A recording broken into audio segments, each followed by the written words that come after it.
अब जो हम टॉपिक पढ़ने वाले हैं उसका नाम क्या है? Criminal procedure code. बहुत ही इंटरेस्टिंग, बहुत मज़ा आएगा आज लेक्चर में। क्या है ये सारी चीज़ें? सबसे पहले हाँ, CRPC, शॉर्ट में इसको क्या बोलते हैं बेटा? CRPC। एक क्वेश्चन उम्मीद करता हूँ कि आप लोग मुझे आंसर दोगे।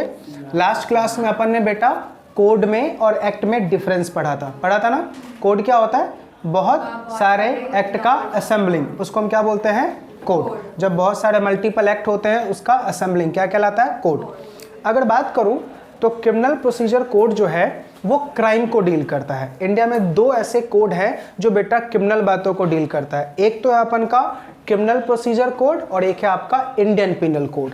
ठीक है, तो अपन को 3 लेक्चर्स लगेंगे इन सारे टॉपिक को, 3 या 4 लेक्चर भी लग सकते हैं पूरे टॉपिक को खत्म करने में। किसको? क्रिमिनल प्रोसीजर कोड और इंडियन पिनल कोड। जब भी आप कभी रिवीजन करना, हमेशा क्रिमिनल प्रोसीजर कोड और इंडियन पिनल कोड को साथ। अगर आज तुमने क्रिमिनल प्रोसीजर कोड पढ़ा है तो कल इंडियन पिनल कोड का रिवीजन करो, क्योंकि दोनों में 90% बातें क्या हैं? सेम है। सिर्फ 10% का क्या है बेटा? डिफरेंशिएशन है, क्योंकि दोनों किसको डील करता है? ओनली क्राइम को डील करता है। ठीक है, चलिए सबसे पहले बात का प्रोविजंस हैं, क्योंकि इंडियन पिनल कोड में ज़्यादा फाइन, पनिशमेंट, पेनल्टीज हैं। ठीक है, और क्राइम एक्चुअली होता क्या है वो कहाँ दे रखा है? क्रिमिनल प्रोसीजर कोड में। सबसे पहला सवाल मुझसे क्या पूछोगे? अमित सर ये कब आया? डेट बेटा लर्न कर लो। 1 अप्रैल 1974 को। कब आया? 1 अप्रैल 1974 को बेटा ये इंडिया में आया, और आज के दिन अप्लाई होगा होल ऑफ इंडिया। पहले ऐसा बोलते थे JNK के ऊपर नहीं लगेगा, बट आज के दिन होल ऑफ इंडिया अप्लाई होगा, बिकॉज 370 गया। तो ये एक्सेप्ट स्टेट ऑफ आज के दिन बोलने का ही नहीं, वो खत्म, वो बहुत पहले वाली बातें थी। ठीक है, चलिए बेटा हम चैप्टर क्या पढ़ रहे हैं? क्रिमिनल। तो सबसे पहले वर्ड माइंड में क्या आया? What is the meaning of crime? What is the meaning of crime? ठीक है, याद करो जब हमने सिविल प्रोसीजर कोड कंप्लीट किया था ना, सॉरी सिविल प्रोसीजर कोड बोल रहा हूं, जब हमने टॉर्ट का चैप्टर कंप्लीट किया था तो लास्ट में, सबसे लास्ट में किस चीज का डिस्कशन किया था? बताओ। मेंस रिया, मेंस रिया किया था। इसके साथ एक और पढ़ा था, एक्टस रिया, एक्टस रिया। चलिए टॉर्ट में हमने क्या बोला था? रॉन्ग होना चाहिए। कौन सा रॉन्ग? सिविल। और यहाँ पे कौन सा रॉन्ग होगा? क्रिमिनल। यहाँ पे कौन सा रॉन्ग होगा? क्रिमिनल रॉन्ग होगा। समझ में आ गया? तो क्रिमिनल प्रोसीजर कोड में हम किसकी बात कर रहे हैं? Criminal wrong. और क्रिमिनल रॉन्ग कब होता है? जब मेंस रिया प्लस एक्टस रिया होगा। मेंस रिया का मतलब गिल्टी माइंड, एक्टस रिया का मतलब इलीगल एक्ट, रॉन्ग एक्ट। तो हम क्या बोलेंगे? It's a mens rea plus actus rea. तो mens rea plus actus rea is a crime. Simple बोलूं, mens rea plus actus rea is a crime. ठीक है, अब एक बात बताओ, क्राइम कर रहे हैं इसका मतलब ऑफेंस होगा? बिना ऑफेंस के क्राइम थोड़ी होगा, बिना रॉन्ग के क्राइम थोड़ी होगा। तो सर कौन सा ऑफेंस क्राइम की डेफिनेशन में आएगा? यानी क्राइम के लिए आपने क्या बोला? 2 चीजें, mens rea plus actus rea. Mens rea guilty mind, actus rea illegal act. जो तुमने किया है वो लॉ की नजर में क्या है? इलीगल है। IPC में क्या है? वो मना कर रखा है। तो हम क्या बोलेंगे? It's a crime, it's a crime. लेकिन क्राइम करने के लिए एसेंशियल क्या है? बोला 4 कंडीशन सेटिस्फाइड हो गया ना, तो हम क्या मान लेंगे? कि क्राइम हुआ है। 4 कंडीशन सेटिस्फाइड हो गया तो हम क्या मान लेंगे? क्राइम हुआ है। और उसी चीज को यहाँ पे क्या बोला गया? ऑफेंस। उसी चीज को यहाँ पे क्या बोला गया है? ऑफेंस। आ रही बात है समझ में? एक एक चीज एकदम धीरे धीरे पढ़ेंगे। हमने क्या बोला? हम क्या पढ़ने वाले हैं बेटा? ऑफेंस। तो लॉ मेकर ने क्या बोला? ऑफेंस के लिए 4 चीजों का होना बहुत ही जरूरी है। सबसे पहले हाँ सबसे पहले क्या होना चाहिए बेटा? Human being. क्या होना चाहिए? Human being. क्राइम करने वाला इंसान कौन होगा? Human being. अच्छा, रोबोट क्राइम करे तो?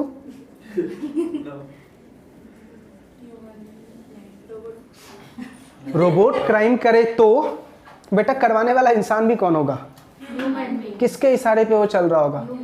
आपको एक मूवी याद है? रजनीकांत जी की एक मूवी आई थी रोबोट, आपने देखा होगा। उस रोबोट चिट्टी को जब बनाया गया था तो उनका परमिशन लेना पड़ा था कि आ सकता है नहीं। तो उसका जो विलन था अपोजिट पार्टी, उसने चिट्टी में कुछ रॉन्ग चिप डाल दिए थे, जिसकी वजह से वो गलत एक्टिविटी, सारा ब्लेम किसके ऊपर आ रहा था? ह्यूमन बीइंग के ऊपर। भाई आपने बनाया है इसको, ठीक है, फिर उसका रेक्टिफिकेशन भी उसी ने किया। समझ में आ रहा है नहीं आ रहा? तो लॉ मेकर ने क्या बोला कि सबसे पहले क्या होना चाहिए बेटा, ह्यूमन बीइंग होना चाहिए। दूसरा, इस ह्यूमन बीइंग की वजह से इंजरी होना चाहिए। किसको? अदर को। इंजरी होना चाहिए अदर को, ठीक है। अब तीसरा क्या देखना है, मेंस रिया। तीसरा क्या देखेंगे, मेंस रिया। और चौथा क्या देखेंगे, एक्टस रिया। चौथा क्या देखेंगे, एक्टस रिया। अगर ये चार बातें हो गई तो हम क्या बोलेंगे, it's a crime, it's a crime, it's a crime. आ रही है बातें समझ में? इसको हम क्या बोलेंगे, ऑफेंस। क्या बोलेंगे इसको, ऑफेंस। तो बताओ, ऑफेंस में सिर्फ कितनी चीजें देखनी है, चार चीजें। क्या क्या, human being, injury to the another person, mens rea, actus rea, ठीक है। अब रोशनी बोल रही है, अमित सर थोड़ा इसके ऊपर फोकस करोगे क्या? किसके ऊपर सर? ये वाला आपने क्या लिखा है, इंजरी। सर कैसी वाली इंजरी, खून दिखना चाहिए या नहीं? कैसी वाली इंजरी की बात कर रहे सर, ब्लड दिखना चाहिए या नहीं? मेंटल या कैसा, फिजिकल? बोला दो, बोथ। चाहे मेंटल इंजरी हो या फिजिकल इंजरी हो, मेंटल इंजरी हो या फिजिकल इंजरी हो, बोथ की बोथ इंजरी बेटा यहाँ पे कवर्ड है। मेंटल इंजरी होगा तो भी वो क्राइम है, फिजिकल इंजरी होगा तो भी वो क्राइम है। समझ में आ रहा है नहीं आ रहा? किसी को धमकी दे रहे हो कि भाई तू बाहर निकल, मैं गोली मार दूंगा, ठीक है, देखा जाए तो वो मेंटल प्रेशर है, वो भी क्राइम है, ठीक है। किसी को फांसी देने के लिए उकसा रहे हो, भाई कर ले, ट्राई करके देख देख क्या होता है, जैसे बोलते हैं ना कि सीएस का। हाँ, समझ में आ रहा नहीं आ रहा? तो लॉ मेकर ने क्या बोला कि सर ये चार चीजें होंगी ना तो हम क्या बोलेंगे, it's a crime, it's a offence. अब ध्यान से बेटा, ऑफेंस दो टाइप का इंडिया में, आपने बहुत बार ऐसा सुना होगा, बेलेबल, है ना। एक होता है बेटा बेलेबल ऑफेंस और एक होता है नॉन बेलेबल ऑफेंस। करेक्ट है? समझना, पहले समझो बेल का मतलब क्या होता है। What is the meaning of bail? What is the meaning of bail? क्या मतलब होता है बेल का? Before trial, they can leave the jail. इसका मतलब क्या है? जेल से छुट्टी। और क्या करना? Before trial, I mean until convicted guilty. अरे नालायक, मैं पूछ रहा हूँ बेल का मतलब क्या होता है? अंदर जाना जेल क्या? नहीं, ध्यान से मैं बताता हूँ। बेल का मतलब होता है temporary relief from judicial custody and kept into non judicial custody. For example, मैंने कोई मर्डर किया, ठीक है, मैंने कोई मर्डर किया, ठीक है। अब साक्षी पहुंच गई मेरा बेल लेके कि सर अमित सर ने मर्डर किया, जाने दो, ठीक है। अपन को पढ़ाएगा कौन? दे दो उनको बेल। करेक्ट है, अमित सर पढ़ाएंगे कौन? तो दे दो उनको बेल। अब बेटा बेल, कोर्ट क्या बोल रहा है, ठीक है बेटा साक्षी मैं बेल देने को एक शर्त पे तैयार हूं, मैं जुडिशियल कस्टडी से अमित को छोड़ रहा हूं, मतलब जेल से रिहा कर रहा हूं, लेकिन अब अमित तेरे कस्टडी में रहेगा, मतलब जब भी मैं बोलूं इट्स योर रिस्पॉन्सिबिलिटी कि लेके हाजिर हो जाओ। समझ में आ रहा नहीं आ रहा? इसको हम क्या बोलते हैं बेटा, बेल। करेक्ट है। एक होता है बेटा बेल में कंसेप्ट आता है एंटीसिपेटरी बेल का। एंटीसिपेटरी समझना, एंटीसिपेटरी बेल होता क्या एक्चुअली। मान लो मैंने अपनी वाइफ को डाइवोर्स दे दिया, इमेजिन करो मैंने अपनी वाइफ को क्या दे दिया बेटा, डाइवोर्स दे दिया। करेक्ट है। अब डाइवोर्स दे दिया बेटा, अब एलमनी मनी देना पड़ेगा। मान लो मैं कुछ भी ना बोलूं या कुछ भी हाँ बोलूं, कुछ भी करूं, हो सकता है ना भाई मेरा मर्डर भी हो सकता है। ऐसा मुझे डर लग रहा है कि भाई मुझे अब मेरी वाइफ से ही खतरा है, मुझे अब मेरी वाइफ से ही खतरा है, तो मैं कोर्ट के पास जा रहा हूं और क्या बोल रहा हूं कि सर मुझे मेरी वाइफ से खतरा, आप क्या दे दो, एंटीसिपेटरी बेल। ऐसा इसमें बेल की बात ही नहीं आएगी ना। ऐसा कब होता है कि जब अगर मुझे ऐसा लगता है कि मैं किसी क्राइम में फंसने वाला हूं, मैं किसी क्राइम में फंसने वाला हूं और मैं पहले से ही क्या लेके रखता हूं बेटा, बेल। समझ में आ रहा? तो इसको क्या बोलते हैं, एंटीसिपेटरी बेल। ऐसा आपने मूवीज वगैरह में देखा होगा, विलन का बेटा कांड करके आता है और उसका पप्पा वकील अरेंज करके रखता है और बेल निकलवा के रखता है। अगर आपको बेल की एकदम एग्जैक्ट बातें सीखनी है ना, एक मूवी है बेटा गंगाजल। गंगाजल मूवी है जिसमें अजय देवगन है, उसमें देखना बेल में क्या होता है, कैसे होता है, बेल कैसे प्रेजेंट होता है, सब कुछ बहुत अच्छे से दिखाया गया। तो बेल का मतलब क्या, सिंपल याद रखना है, temporary relief from judicial custody and kept into non judicial custody. आ रही है बात है, इसको हम क्या बोलते हैं बेटा, बेल। तो एक होता है बेलेबल ऑफेंस और एक होता है नॉन बेलेबल ऑफेंस। इसका मतलब क्या है, एक ऐसा ऑफेंस होगा जहां पे बेल मुझे मिलेगा, बेल मुझे मिलेगा, और नॉन बेलेबल ऑफेंस में बेल मुझे नहीं मिलेगा। ऐसा नहीं होता बेटा, सब जगह पे बेल मिलती है, चाहे बेलेबल ऑफेंस हो चाहे नॉन बेलेबल ऑफेंस हो, दोनों जगह पे बेल मिलती है। बट पता है प्रॉब्लम क्या होता है, बेलेबल ऑफेंस में मेरा राइट है, मैं बेल मांगने जा सकता हूं। सर आपने क्राइम किया और हाँ बेल मांग सकते हैं। हाँ, मैं बेल मांगने गया, मुझे मिला, नॉन करता है वो थोड़ी बेल मांगता है, उसके बिहाफ पे जाएगा ना कोई, करेक्ट है। एक नॉन बेलेबल क्या होता है कि जहां पे बेल नहीं मिलेगा, बट अगर तुम अप्लाई करते हो बेल के लिए, अगर वो ऑफेंस कोर्ट के नजर में ऐसा दिखा कि यस होना चाहिए, तो वो आपको बेल ग्रांट कर सकते हैं। क्या भाई, ये लो, धन्यवाद। ये सब खत्म है इसलिए दिया मैंने आपको। अच्छा तो नहीं यार। नहीं चालू है, मजाक गुड कर रहा था। Morning sir. गुड मॉर्निंग, किधर है, कौन कौन है? ओ स्वप्नी लोग हैं क्या? Good morning. हाँ, तो क्या बोल रहे थे बेटा हम, बेलेबल ऑफेंस। पूजा बच्चे पता है? कुछ नाम तो कैसा है? बेलेबल ऑफेंस और नॉन बेलेबल ऑफेंस। तो हमने क्या बोला बेटा, बेलेबल ऑफेंस में मतलब बेल मिलेगा और नॉन बेलेबल ऑफेंस में आपको बेल नहीं मिलेगा। अब बाइफर्केशन सीखना पड़ेगा, सर कौन सी ऑफेंस को हम बेलेबल बोलते हैं और कौन सी ऑफेंस को नॉन बेलेबल। बेलेबल ऑफेंस में बेल मिलेगा और नॉन बेलेबल ऑफेंस में बेल नहीं मिलेगा। ठीक है, अब समझना पड़ेगा सर किस ऑफेंस को हम बेलेबल बोलेंगे और किस ऑफेंस को नॉन बेलेबल बोलेंगे। ठीक है, तो लॉ मेकर ने सबसे पहले तो बहुत ही सिंपल बोला जो लेस सीरियस क्राइम है वो बेलेबल है और जो मोर सीरियस क्राइम है तो वो नॉन बेलेबल है। मुझे बताओ, ऐसा अगर मैं आपको बोलूं जो लेस सीरियस क्राइम है वो बेलेबल है और जो मोर सीरियस क्राइम है नॉन बेलेबल है, समझ में आया कुछ? बताओ क्या example, less serious crime, sir चोरी किया तो बेलेबल है, सर छोटा सा क्राइम है। मर्डर किया तो नॉन बेलेबल ऑफेंस है, मतलब मोर सीरियस क्राइम है। ठीक है, तो लॉ मेकर ने क्या बोला, एक तो हमने जस्ट एक सिंपल आपको एग्जांपल दिया कि लेस सीरियस और मोर सीरियस, लेकिन लॉ मेकर ने इसका एग्जैक्ट बेटा डेफिनेशन बताया। क्या बोला कि कोई भी ऐसा क्राइम जिसमें इंडियन पिनल कोड के अकॉर्डिंग सजा 3 साल से कम है। समझ में आ गया? कोई भी ऐसा क्राइम जिसमें इंडियन पिनल कोड के अकॉर्डिंग से सजा 3 साल से कम है तो वो बेलेबल है और 3 साल से ज्यादा है तो वो नॉन बेलेबल है। अब बताओ, मर्डर का 7 साल का सजा होता है तो वो नॉन बेलेबल है। अगर रेप करते हैं तो फांसी भी हो सकती है और उम्र कैद भी हो सकती है तो वो नॉन बेलेबल है। आ रही है बातें समझ में? ठीक है, डाइवोर्स पहले वो क्राइम है क्या? सिविल है, सिविल है। समझ में आ रहा नहीं आ रहा? नालायक भावनाओं में बह जाते हो। ठीक है, लॉ मेकर ने क्या बोला, बेटा उसको मत ला इधर क्योंकि वो क्राइम के डेफिनेशन में नहीं आ रहा है। समझ में आ गया? वो क्या है? सिविल है।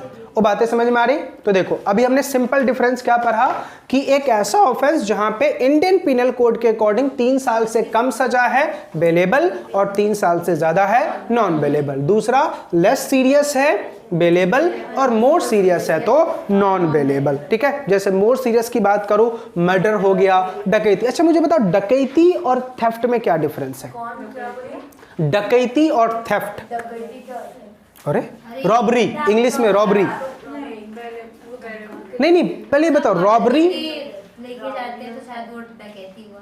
ये नालायक पता नहीं आज मर्डर पे क्यों जा रहे हो सब।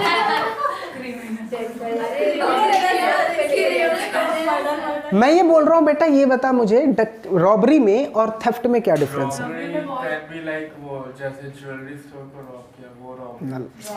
चोरी जो बंदूक की नोक करेक्ट, जो बंदूक की नोक पे गन पॉइंट पे धमका के होता है ना, उसको बोलते हैं रॉबरी। एक बात मुझे बता, साक्षी ने घर गई, 200 रुपए की जरूरत थी, पापा के पॉकेट से निकाल लिया। अब बंदूक पॉइंट पे थोड़ी निकाला होगा, बंदूक पॉइंट पे थोड़ी निकाला, बस भाई अपना ही घर है, अपना ही पैसा है, अपना ही पॉकेट है, निकालो।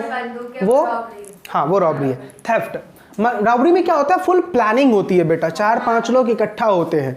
ठीक है, तूने एटीएम लूट लिया, दैट इज रॉबरी। ठीक है, पापा का वॉलेट लूटा, दैट इज थेफ्ट। समझ में आ रहा नहीं आ रहा? ठीक है, तो लॉ मेकर ने क्या बोला, रॉबरी जो है वो क्रिमिनल में आ गया, रॉबरी जो है वो किस में आ गया, क्रिमिनल में आ गया, और जो थेफ्ट होता है वो सिविल में आ जाता है। आ रही है बातें समझ में या नहीं? पक्का? कोई डाउट? अब ध्यान से, अब जो बताऊंगा आपको बहुत ज्यादा कंफ्यूजन क्रिएट करेगा, पूरे चैप्टर में यही आप ढूंढते रह जाओगे सर ये क्या है। मैंने क्या बोला, बेलेबल और नॉन बेलेबल। आगे दो बातें और पढ़ाने वाला हूं जिसको हम बोलते हैं कॉग्निजेबल ऑफेंस और नॉन कॉग्निजेबल ऑफेंस। क्या बोलते हैं? कॉग्निजेबल और नॉन कॉग्निजेबल। तो पहले आप लोग उस पेज पे आ जाइए, ठीक है, कॉग्निजेबल और नॉन कॉग्निजेबल, कॉग्निजेबल और नॉन कॉग्निजेबल। ठीक है, समझना, बहुत ही सिंपल डिफरेंस बता रहा हूं। कॉग्निजेबल ऑफेंस का मतलब एक ऐसा ऑफेंस जहां पे पुलिस इंस्पेक्टर बिना वारंट के तुझे अरेस्ट नहीं कर सकता, सॉरी कैन बी अरेस्टेड, बिना वारंट के तुझे अरेस्ट कर सकता है, वो क्या है बेटा, कॉग्निजेबल है। और नॉन कॉग्निजेबल का मतलब अरेस्ट वारंट उसको चाहिए, अरेस्ट वारंट उसको चाहिए। दोबारा बोल रहा हूं, कॉग्निजेबल ऑफेंस का मतलब एक ऐसा ऑफेंस जहां पे पुलिस इंस्पेक्टर अगर तुझे अरेस्ट करना चाहता है तो क्या चाहिए, अरेस्ट वारंट चाहिए, सॉरी विदाउट वारंट चाहिए, ठीक है। और नॉन कॉग्निजेबल में क्या चाहिए, अरेस्ट वारंट चाहिए, याद रहेगा। दोबारा बोल रहा हूं, कॉग्निजेबल में क्या चाहिए, विदाउट वारंट, यानी कोई वारंट नहीं लगेगा, मैं आऊंगा सीधा कॉलर पकड़ के तुझे लेके जाऊंगा। और नॉन कॉग्निजेबल में क्या होगा, अरेस्ट वारंट दिखाना पड़ेगा। आपने देखा होगा मूवीज वगैरह में, जब कोई किसी भी विलन के घर पे पुलिस इंस्पेक्टर आता है तो क्या पूछता है, क्या तेरे पास वारंट है मुझे अरेस्ट करने की। आपने देखा होगा वहां पे दो टाइप के वारंट मांगता है, अरेस्ट वारंट दिखाओ, सर्च वारंट दिखाओ, ठीक है, दोनों पढ़ेंगे, ठीक है। अरेस्ट वारंट का मतलब क्या है कि आपके पास परमिशन होना चाहिए कोर्ट का, कि हाँ भाई कोर्ट ने आपको परमिशन दिया है कि इसको आप अरेस्ट करके लेके आओ। समझ में आया? ठीक है। अब ये ऑर्डर कब आता है, कैसे आता है, वो सारी हम चीजें बताएंगे। अब ध्यान से सुनो, हमने क्या बोला, कॉग्निजेबल में बिना वारंट के अरेस्ट किया जाएगा और नॉन कॉग्निजेबल में अरेस्ट वारंट चाहिए। तो मुझे बताओ, कॉग्निजेबल मोर सीरियस होगा या लेस सीरियस होगा? कॉग्निजेबल विदाउट वारंट है ना, कॉग्निजेबल विदाउट वारंट है तो लेस सीरियस होगा या मोर सीरियस? मोर सीरियस होगा। और नॉन कॉग्निजेबल क्या है, विद, नॉन कॉग्निजेबल में विथ वारंट चाहिए तो क्या होगा, लेस सीरियस, ठीक है। अब ऐसे इक्वेशन समझना, तभी आपको, अब इसी में बेलेबल और नॉन बेलेबल दोनों खेलेंगे। पहले बताओ हम क्या बोल रहे हैं, नॉन कॉग्निजेबल ऑफेंस, और ये क्या बोल रहे हैं, कॉग्निजेबल ऑफेंस। क्या चाहिए इसके साथ, no warrant, cognizable offence without warrant, correct है। और इसमें क्या चाहिए, अरेस्ट विथ वारंट, करेक्ट है। तो अब बताओ, अब इसमें विदाउट वारंट चाहिए तो मोर सीरियस, ठीक है, और इसमें विथ वारंट चाहिए तो लेस सीरियस, ठीक है। अब मुझे बताओ, मोर सीरियस है तो बेलेबल होगा या नॉन बेलेबल? Non bailable. और लेस सीरियस होगा तो अभी ऐसे याद रखना, तो ही आपको ये पूरे चैप्टर में याद रहेगा, अदरवाइज भूल जाओगे। समझा? देखो ऐसे याद रखो, नॉन कॉग्निजेबल बेलेबल है, कॉग्निजेबल नॉन बेलेबल है, कॉग्निजेबल मोर सीरियस है, नॉन कॉग्निजेबल लेस सीरियस है। नॉन कॉग्निजेबल क्या है बेटा, लेस सीरियस। बातें समझ में आ रही? पक्का याद रहेगा या भूल जाओगे? पक्का याद रहेगा ना?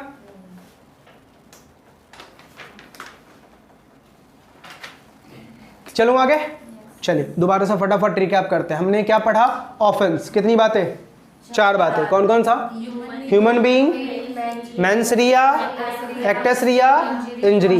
तो हम क्या बोलेंगे, इट्स अ ऑफेंस। कितने टाइप का ऑफेंस, 2 टाइप का, बेलेबल और नॉन बेलेबल, ठीक है। Bailable less serious, non bailable more serious. 3 साल से ज्यादा का जेल तो नॉन बेलेबल, और 3 साल से कम तो बेलेबल, ठीक है। कॉग्निजेबल विथ विदाउट वारंट, और नॉन कॉग्निजेबल विथ वारंट, तो ये क्या होगा, लेस सीरियस तो बेलेबल होगा, और ये मोर सीरियस होगा तो नॉन बेलेबल। इतनी बातें समझ में आ गई? अच्छा, एंटीसिपेटरी बेल का मतलब, एंटीसिपेटरी बेल बिफोर क्राइम, यानी अपन को ऐसा डर है कि मैं किसी क्राइम में फंस सकता हूं, तो हम उससे पहले क्या लेके रखते हैं, बेल, ठीक है। उसको हम क्या बोलते हैं, एंटीसिपेटरी बेल। और यस, और बेल का मतलब क्या होता है? Relief from judicial custody and kept into non judicial custody. ठीक है, अब एग्जाम में बेटा इसका आपको डिफरेंस पूछ देता है। What is the difference between bailable offence, non bailable offence? What is the difference between cognizable offence, non cognizable offence? तो हमने एग्जाम के 3 क्वेश्चंस बेटा पढ़ लिए। क्या क्या पढ़ लिए? Meaning of offence, difference between bailable non bailable, और डिफरेंस बिटवीन कॉग्निजेबल और नॉन कॉग्निजेबल। क्लियर? पता भी चला कि हमने अपने 3 क्वेश्चन कर लिए एग्जाम के, और ये बेटा आता ही आता है एग्जाम में, बहुत बार पूछा गया है। क्लियर? चलिए अब बात करते हैं बेटा, अब हम थोड़ा आते हैं, अब क्राइम करते कैसे वो सीखते हैं। ठीक है, चलिए सबसे पहले बात करते हैं, 2 बातें मैं बेटा अलग अलग बता रहा हूं। एक होता है FIR और एक होता है कंप्लेन। इन दोनों में पहले डिफरेंस सीखते हैं, FIR और कंप्लेन। कभी भी आपसे किसी ने पूछा कि बेटा बताना जरा FIR का सेक्शन कौन सा है, तो बोलना 154। क्या बोलोगे? 154। 154 जो है वो FIR का सेक्शन होता है। ठीक है, आगे पढ़ेंगे। पेज नंबर मत ढूंढो, इधर देखो, पहले सारी बातें याद हो जाएगी। वो अपन क्या पढ़ रहे हैं बेटा? कंप्लेन। FIR की बातें बाद में, पहले हम क्या पढ़ रहे हैं? Complain. What is the meaning of complain? Complain का मतलब है, नहीं, कंप्लेन को FIR नहीं बोलेंगे। FIR का फुल फॉर्म है फर्स्ट इंफॉर्मेशन रिपोर्ट। हम कंप्लेन को FIR नहीं बोलेंगे। कंप्लेन जाता है बेटा मजिस्ट्रेट को। किसको जाता है? मजिस्ट्रेट को। अगर आपने मजिस्ट्रेट को कुछ बातें बोली है तो वो क्या कहलाता है बेटा? कंप्लेन। ऑलवेज याद रखना, जब भी आप कंप्लेन दोगे मजिस्ट्रेट को तो वो रिटन में होना चाहिए। किस में होना चाहिए बेटा? रिटन में होना चाहिए। क्या होना चाहिए? रिटन में होना चाहिए। तो हम क्या बोलेंगे? It's a complain. समझ में आ रहा है नहीं आ रहा? ध्यान से। कंप्लेन में पुलिस रिपोर्ट नहीं आता। कंप्लेन में क्या नहीं आता? पुलिस रिपोर्ट नहीं आता है। जो आप पुलिस के पास जाके रिपोर्ट लिखवाते हो ना, वो कंप्लेन की डेफिनेशन में नहीं आएगा। अच्छा ठीक है सर, जब हमने कंप्लेन किया, किसको किया कंप्लेन? मजिस्ट्रेट को किया। तो सर जब हम कंप्लेन करेंगे मजिस्ट्रेट को तो क्या चीज होगा? 3 चीजें होंगी बेटा। मजिस्ट्रेट 3 चीजों का ऑर्डर देगा। क्या? इन्वेस्टिगेशन, इंक्वायरी और ट्रायल। ठीक है, अब बस ये चारों फिगर समझना और सारी बातें। अब दिमाग में कभी क्राइम पेट्रोल देखा है? बस अब पूरी क्राइम पेट्रोल का सिलसिला अभी शुरू होगा। ठीक है, सबसे पहले क्या होगा बेटा? किसको फाइल किया हमने? शॉर्ट में लिख रहा हूं बेटा, मजिस्ट्रेट को हमने क्या फाइल किया? कंप्लेन फाइल किया। मजिस्ट्रेट इस कंप्लेन के बिहाफ पे क्या देगा? 3 बातें। ऑर्डर देगा। किस चीज का ऑर्डर देगा बेटा?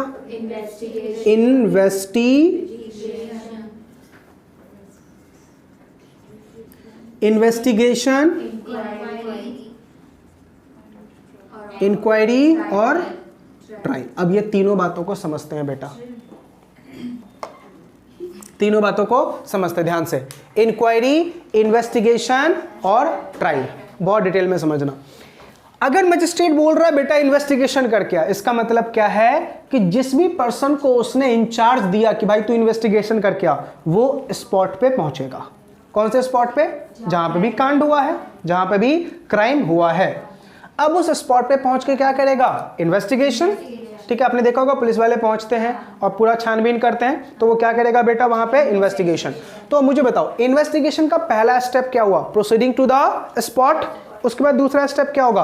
Ascertainment of fact and circumstances. ठीक है, अब सुनो, अब जैसे मान लेते हैं साक्षी को ये मौका दिया मजिस्ट्रेट ने कि बेटा जा इन्वेस्टिगेशन करके आ। साक्षी पुलिस इंस्पेक्टर है, करेक्ट है। अब ये स्पॉट पे गई। ठीक है, जब स्पॉट पे गया तो इसने देखा दरवाजा खुला हुआ था, तो सबसे पहला माइंड दिमाग में क्या आया? दरवाजा खुला तो खुला कैसे? ठीक है, अब ये चेक क्या करेगी कि दरवाजे का लॉक टूटा हुआ है, फोर्स एंट्री है, या फिर ऐसे ही कोई गया था। अब दरवाजे पे कोई लॉक टूटा हुआ नहीं था तो समझ जाएगी कि ये फोर्स एंट्री तो बिल्कुल भी नहीं होगा। लेकिन अब माइंड में दूसरा सवाल, दरवाजा बाहर से खोला गया या अंदर जाके खोला गया? समझ में आ रहा? तो ये सारी चीजें क्या है? Ascertainment of fact. जब ये अंदर गई तो देखा अंदर में सामान बिखरे पड़े हैं, बेडरूम का कबर्ड खुला हुआ है और वहां पे लॉकर भी खुले हुए। इसका मतलब दिमाग में सिंपल क्लिक कर गया कि ये रॉबरी का केस होगा। ठीक है, अब अगर रॉबरी का केस होगा तो उधर देखा कि एक डेड बॉडी पड़ी हुई है लेडीज की। अब दिमाग में क्या आया कि रॉबरी करके जब बंदा भाग रहा होगा तो शायद ये लेडी जग गई होगी तो उसमें मार दिया होगा, या फिर ये हो सकता है पहले मारा फिर रॉबरी करके भागा, या फिर ऐसा हो सकता है आया तो होगा रॉबरी करने को लेकिन दिखा रहा है वो मर्डर। समझ में आ रहा? ऐसी सारी बातें आएंगी तो इसको क्या बोलते हैं बेटा? Ascertainment of fact. ये सारी बातें जो हम फाइंड आउट करते हैं इसको क्या बोलते हैं? Ascertainment of fact. ठीक है, अब इसके बाद क्या होगा? अब वहां से ये क्या इकट्ठा करेंगे? एविडेंसेस। क्या इकट्ठा करेंगे? एविडेंसेस। और एविडेंसेस के बिना पे अगर किसी पर्सन पे डाउट गया, मान लो जनरली ऐसे टाइप के क्राइम में सबसे पहला डाउट जाता है काम वाली, दूध वाला, न्यूज़पेपर वाला, ठीक है, इन सबको डाउट गया तो ये सब सस्पेक्टेड पर्सन हो गए तो सबको क्या करेगा? ये अरेस्ट। सबको क्या करेगा बेटा? अरेस्ट। लेकिन क्या सब गिल्टी है? नहीं, हमने सिर्फ इनको अरेस्ट किया है किस लिए? इंक्वायरी करने के लिए। बातें समझ में आ रही है बेटा? पूरा प्रोविजन क्लियर हो रहा? तो सबसे पहले क्या होगा बेटा? इन्वेस्टिगेशन। इन्वेस्टिगेशन से जो हमने एविडेंसेस इकट्ठा किए उसके बेसिस पे इंक्वायरी। किनका? जो सस्पेक्टेड पर्सन थे। ठीक है, अब इंक्वायरी में क्या होगा? चलो एक मूवी का बेस्ट एग्जांपल देता हूं बेटा, दृश्यम। देखिए सबने, देखिए उस मूवी में क्या हुआ था? पूरी फैमिली को अरेस्ट करके लाया गया। ठीक है, डाउट हुआ। पहले डाउट कैसे हुआ? तो उस पुलिस वाले ने उस लड़के की वैन को ले जाते हुए अजय देवगन को देख लिया था। ठीक है, बट वो धुंधला धुंधला देखा था। अजय देवगन ने सारे मोहरे खड़े किए थे। करेक्ट है। अब वहां पे क्या हुआ? तीनों को बुलाया गया, उसकी पूरी फैमिली को। वो आया, उसकी वाइफ और उसके दोनों बेटियां आई। करेक्ट है, आया। उसके बाद क्या हुआ बेटा? डाउट हुआ। क्या हुआ? इंक्वायरी। और आपने देखा होगा इंक्वायरी में जनरली एक दूसरे के अगेंस्ट भड़काया जाता है। ठीक है, अब जैसे मान लो आरिका और जया दोनों ने मिलकर मर्डर किए हैं। दोनों को पता है कि हम दोनों क्राइम में इन्वॉल्व हैं, दोनों ने मिलकर मर्डर किए हैं। ठीक है, अब दोनों को अलग अलग रूम में अलग अलग तरीके से एंटर होगा। आरिका को भड़काया जाएगा किसके खिलाफ? जया के खिलाफ, कि जया ने तो बोल दिया तेरा नाम, तू कौन सा दोस्ती निभा रही है भाई, तुम ही बोल दो। ठीक है, अब ये दोनों एक दूसरे का नाम बोल देंगे। मतलब क्या? ये दोनों बोलने वाले नहीं थे लेकिन बोला। क्यों? क्योंकि डिपार्टमेंट ने हथियार क्या अपनाया? ईगो का। और हमारे अंदर एक ह्यूमन बीइंग के अंदर ईगो बहुत होता है। भाई तूने मेरा लिया तो मैं तेरा कैसे नहीं ले सकता।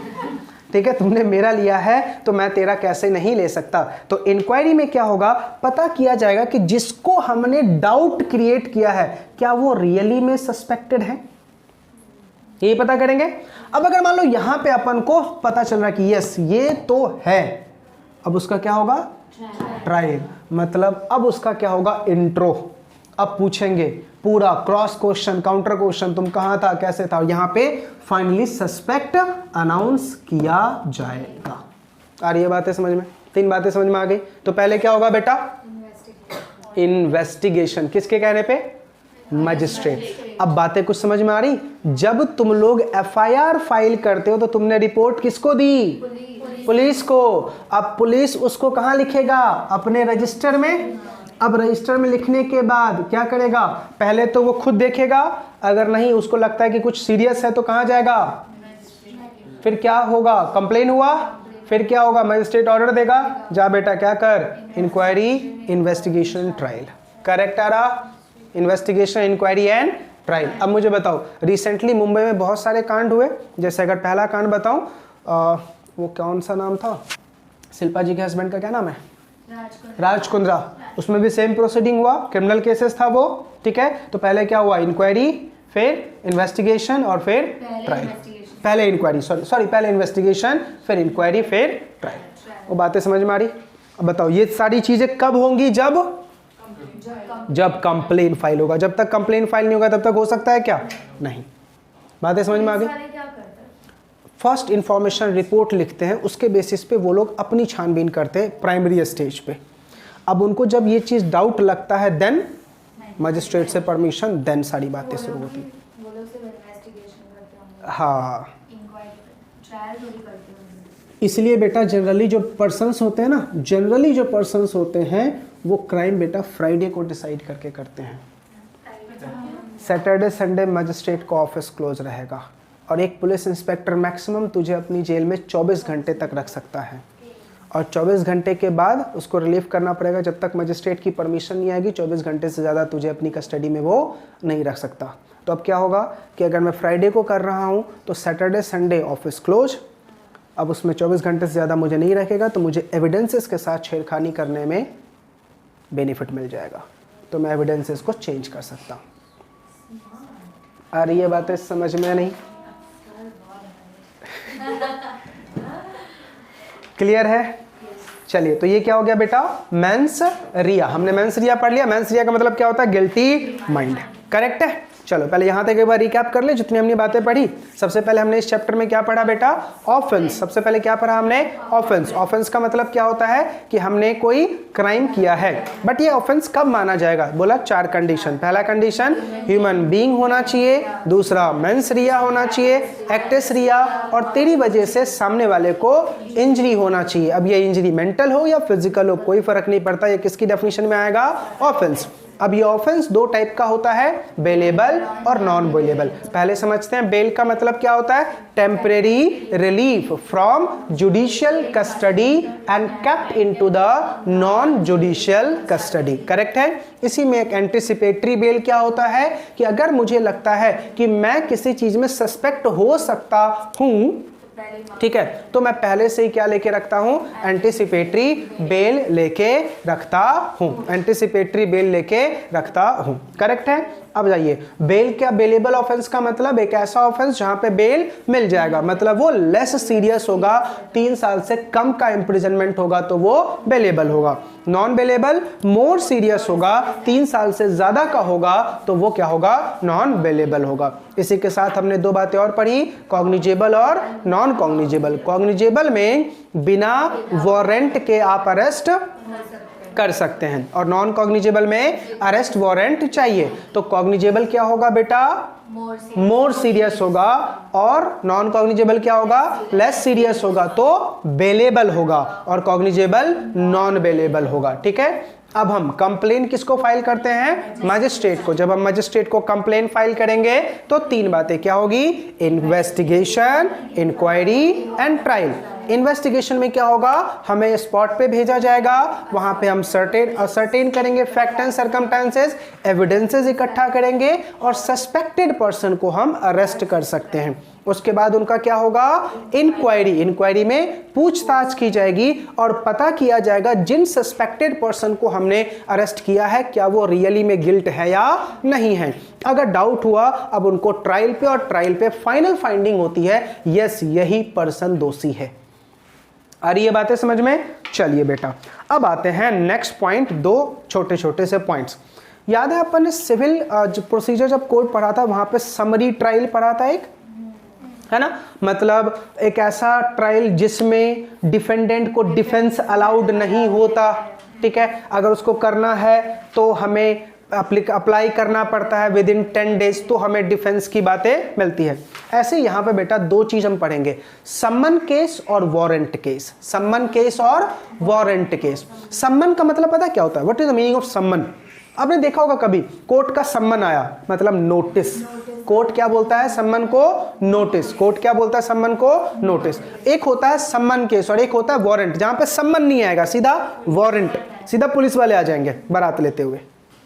ठीक है? इसको हम क्या बोलते हैं बेटा, वारंट। इसको क्या बोलते हैं, वारंट। तो अब सवाल उठा, सर कौन सा केस सम्मन होगा और कौन सा केस वारंट होगा? सिंपल सी बात है, लेस सीरियस सम्मन होगा और मोर सीरियस वारंट होगा। लेस सीरियस सम्मन होगा और मोर सीरियस वारंट होगा। अब देखो आप लोग जरा पढ़ो नोट्स में क्या लिखा हुआ है। सम्मन केस में ये लिखा हुआ है कि अगर कोई भी ऐसा केस जहां पे लाइफ इम्प्रिजनमेंट नहीं है और इम्प्रिजनमेंट 2 साल से ज्यादा का नहीं है, तो वो क्या कहलाएगा, सम्मन केस। कोई भी ऐसा क्राइम जहां पे लाइफ इम्प्रिजनमेंट नहीं है और इम्प्रिजनमेंट 2 साल से ज्यादा नहीं है, तो वो क्या कहलाएगा बेटा, सम्मन केस। आपको लगता है थोड़ी सी ड्राफ्टिंग मिस्टेक लग रही है? सम्मन केस है मतलब लेस सीरियस है। अब अगर लेस सीरियस को हम बेलेबल के डेफिनेशन से करें तो वहां पे क्या लिखा हुआ है, 3 साल से कम जेल होगा तो लेस सीरियस। अब सम्मन भी हम क्या बोल रहे हैं, 2 साल से कम का है, इसको भी क्या कर देना चाहिए था, 3 साल, ताकि इजी रखना। और पता है ऐसा ही हुआ है बेटा। एक्चुअली क्या हुआ, वहां भी पहले 2 साल था, बेल में कितना था, 2 साल। वहां अमेंड होकर कितना आया, कहां भूल गए हम, संबंध में भूल गए। आ रही है बात है? तो क्या हम एग्जाम में सही करके आ जाए ना? जो लिखा हुआ है वही करो। समझ में आ रहा नहीं आ रहा? जैसे लिखा हुआ है बेटा वैसे ही अभी रखना है। तो देखो सिंपल याद क्या रखना है, सम्मन केस का मतलब एक ऐसा केस जहां पे सजा के तौर पे लाइफ इम्प्रिजनमेंट नहीं है या 2 साल से ज्यादा का जेल नहीं है, तो उसको हम क्या बोलते हैं, इट्स अ सम्मन केस। और इसके अलावा जो भी केस होगा वो वारंट केस होगा। जो भी केस होगा वो क्या होगा बेटा, वारंट केस। चलो चलो अब बताओ, जल्दी से बताओ, सम्मन केस लेस सीरियस और more serious? Less serious. Warrant case more serious. अच्छा बताओ, सम्मन केस बेलेबल और नॉन बेलेबल? बेलेबल। और वारंट केस? अच्छा, सम्मन केस कॉग्निजेबल और नॉन कॉग्निजेबल? नॉन कॉग्निजेबल, क्योंकि लेस सीरियस है। समझ में आ रहा है कंफ्यूजन कहां पे आएगी? एग्जाम में बस बेटा अपने दिमाग को इस चैप्टर में बस शांत रखना, तभी जाके बेटा ये सारी आंसर तुम दे पाओगे, अदरवाइज कंफ्यूजन होगा। ठीक है, सोच के बताना। मैंने किसी का 2 लाख रुपए का चेक बाउंस कर दिया, बेलेबल है या नॉन बेलेबल? बेलेबल है। मैंने 2 लाख का अगर चेक बाउंस कर दिया, it is a bailable. Less serious, किसी के मैंने गवर्नमेंट ऑफ इंडिया के 3000 करोड़ चोरी किए। ठीक है, सोच के आंसर देना। ज्वेलरी का एग्जीबिशन लगा हुआ था, ज्वेलरी का एग्जीबिशन लगा हुआ था और उस ज्वेलरी में गवर्नमेंट ऑफ इंडिया का हीरा पड़ा हुआ था, डायमंड, जो 7000 करोड़ का था। एग्जाम्पल के तौर पे एक मूवी आई थी, ऋतिक रोशन ने हीरा गायब किया था, धूम। ठीक है, बताओ ऋतिक रोशन की वो हरकत, क्योंकि प्रॉपर्टी किसकी थी? गवर्नमेंट की थी। प्रॉपर्टी किसकी थी? गवर्नमेंट की थी। आ रही है बातें समझ में या नहीं? पक्का? अभी तो क्लियर हो गया ना? तो एग्जाम में ध्यान से देखना कि ऑफेंस किस टाइप का है। ठीक है, सारी बातें क्लियर हो गई? नहीं है, वो सिविल केस है ना, तभी तो बेलेबल बोला ना। समझ में आ रहा नहीं आ रहा? कोई डाउट? पक्का? चलिए, तो हमने क्या पढ़ा कि सर अब हमारे पास कंफ्यूजन के लिए 6 बातें हो गई। क्या? Bailable, non bailable, cognizable, non cognizable, सम्मन केस और वारंट केस। बस दिमाग में क्या याद के रखना है कि थोड़ी सी ड्राफ्टिंग मिस्टेक हो गई है, सब जगह पे 3 साल लिखा हुआ है, बस यहाँ पे क्या लिखा हुआ है? 2 साल लिखा हुआ है। आ रही है बातें समझ में? चलिए, कोई डाउट? सिंपल हो गया। चलिए नेक्स्ट आते हैं बेटा, summary trial, section number 260, summary trial. अब मुझे बताओ, सारी बातें रट्टा मारने वाली चीज है क्या?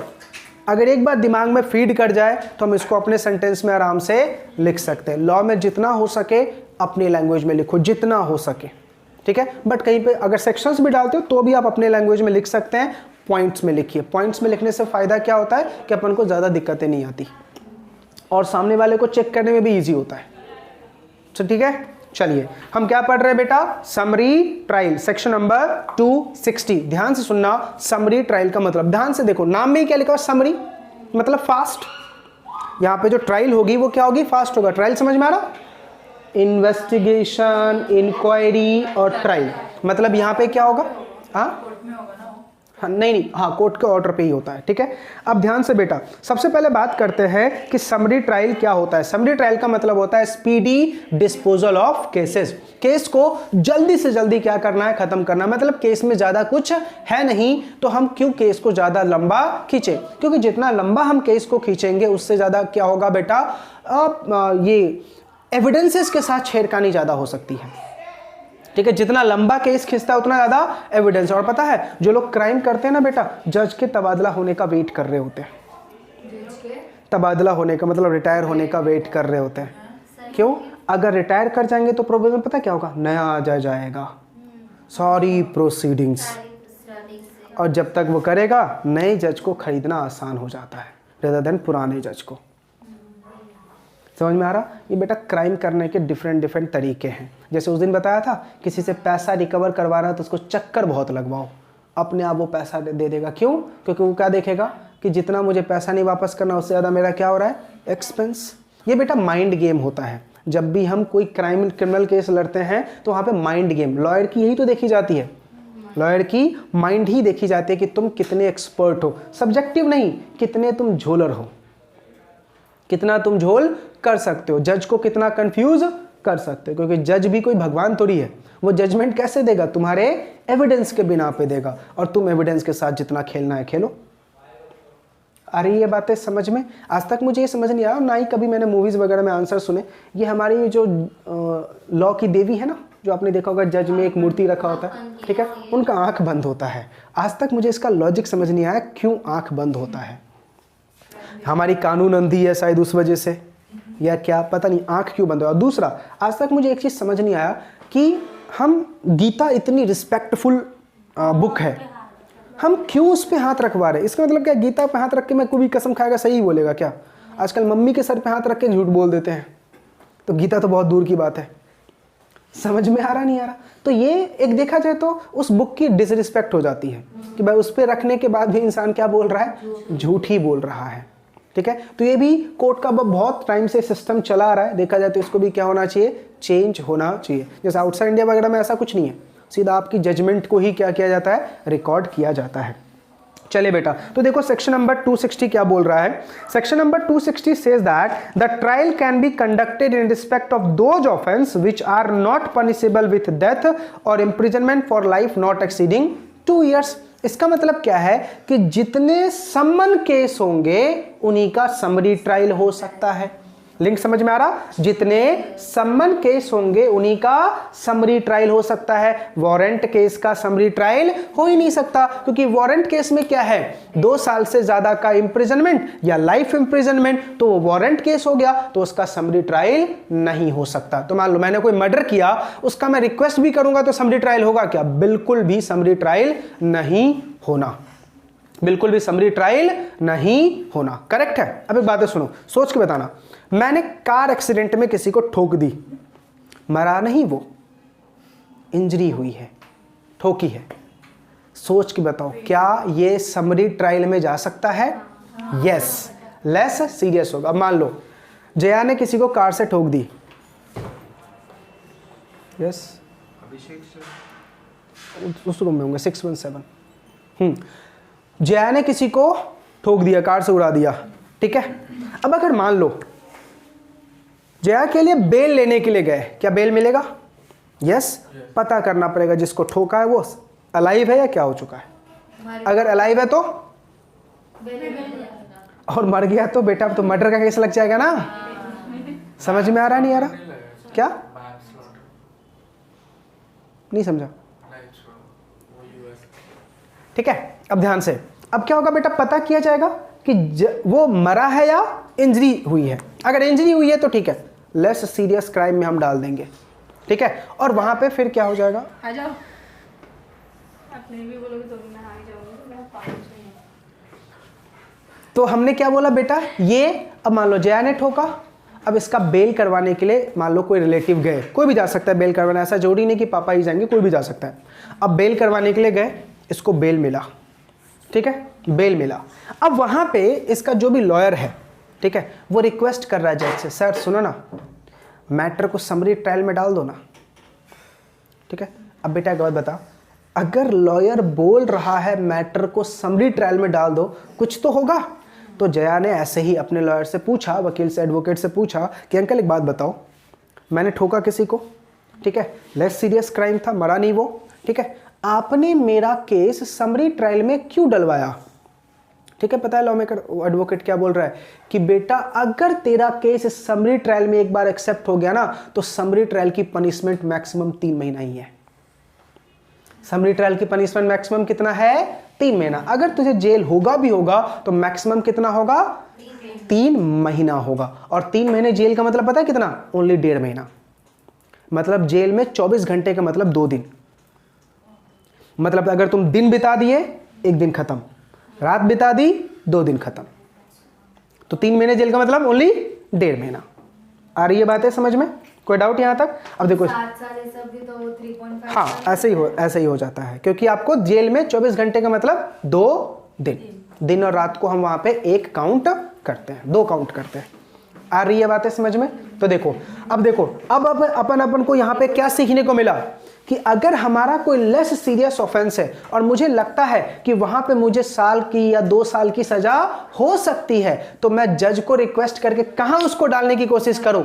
समरी ट्रायल में। क्योंकि अगर समरी ट्रायल में चला गया तो मैक्सिमम मुझे जेल कितना हो सकता है? 3 महीना। ठीक है, एक बात ये समझ में आ गई। दूसरी बात, सर ये तो बात हो गई जेल वाले केसेस। सर अगर मैंने कोई 2000 रुपए तक का डिफॉल्ट किया है, कितना, 2000 रुपए तक का, वो भी केस कहां जा सकता है, समरी ट्रायल में जा सकता है। तो बातें क्लियर हो गई।